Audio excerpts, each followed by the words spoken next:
Good evening and welcome to Top Billing, and thank you for joining us tonight.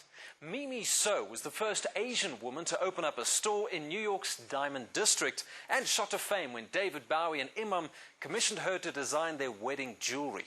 Her designs can uniquely be described as so-so. Well, not so-so, but so Mimi So. Running a chic jewelry business in the heart of New York's Diamond District spells success. But the competition is notoriously fierce, especially if you're young and unknown. Mimi So struggled, but her family background in the trade and an original eye for design was in her favor. It wasn't long before celebrities came knocking. The story goes that back in the day when you just started off, David Bowie and Iman came to you to design some wedding jewelry. I just remember Harry Winston had jewelry, Van Cleef had jewelry in her suite, and there were so many diamonds all over the place. And all I had was a sketch pad underneath my arm, and I was about to do a 360 degrees, walk right back out the suite and say, forget it, because I did not have any diamonds. But then Iman stopped me. She goes, wait, come over here. Where do you think you're going? So I said, oh, I have my sketches, and I opened up my book and I showed it to her, and she truly, truly loved it. And that encouraged me to kind of open up shop and pursue my dream. The advertising she couldn't afford to buy was now word of mouth, influential mouths at that. At the heart of her success, though, was a love of jewelry that began when she was only 12. From a day-to-day life, I just enjoyed wearing jewelry. I think that's just very necessary for a woman as a final finishing touch, and it's just very exciting to always have something that has a little bit of glimmer of diamonds for your everyday life. It just kind of picks you up. What's so fascinating about all your pieces here is that they all have a story behind them. Well, yes.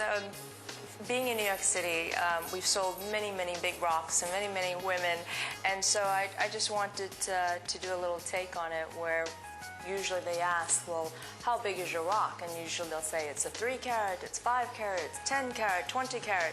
And so these are my version of our rocks. Working in her family business after completing a fine arts degree was excellent grounding for the launch of her own jewelry line and a signature that's now internationally recognized. As a South African, flipping through magazines, the one piece that is synonymous with you is the one that you're wearing on your neck right now. Yes, this is my icon. And being a graphic designer and growing up in New York City, where I view everything through glass windows here, that's largely the reason for this iconic shape. And it represents the past, the present, and the future. And the future, of course, it's the largest window. And the reason it swings is because that we always move forward in time. So that's the symbolic reason for this collection. And it's very dear and near to me. In 2002, Neiman Marcus, one of America's most famous department store chains, offered her a partnership. Before long, her work was the fastest growing and most successful product in the company's history. I believe that you designed a collection at an airport. Well, you know, in Italy, when they say 2 hours, it's really 12 hours, okay? So I was quite frustrated and agitated, and I'm in Malpensa. So if you're in Malpensa, the airport's not exactly so glamorous. I just decided to whip out my sketchbook, and I decided to just sketch away, and I guess the agitation, the frustration just kind of translate onto my paper, and out came this collection. Well, actually, I said to myself, if I'm going to be bound and chained to the airport, I'm going to do it the glamorous way. And by the time I was finished, I actually looked up and I saw Gate B9, and in honor of that, I decided to name it Gate B9.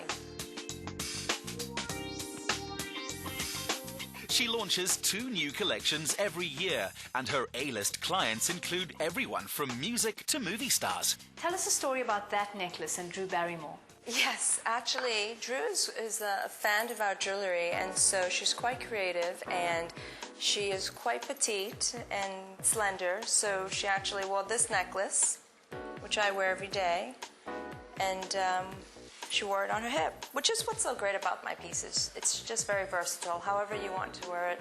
Long or short, choker, belly chain, you name it. The symbolism of her designs and their versatility means they're highly collectible. For celebrities in the spotlight, the allure of Mimi So's work is that it makes a statement without them having to say a word. You practically have every celebrity out there wearing your jewelry. What does that feel like? It's a wonderful, wonderful feeling because they come to me because it's a certain style, whether it's Beyonce or Jennifer Lopez or Cameron Diaz. What I enjoy most is that there are many different women with different personalities and different dynamics about who they are. And when they choose to wear Mimi So, they're truly wearing a certain attitude about the jewelry. And when I think about the women who choose to wear my jewelry, they're quite confident, young, individual women that's kind of like conquering the world. So I sort of really enjoy that.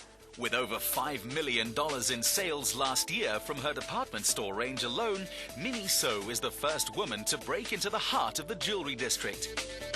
She herself is now a rare commodity who's highly prized.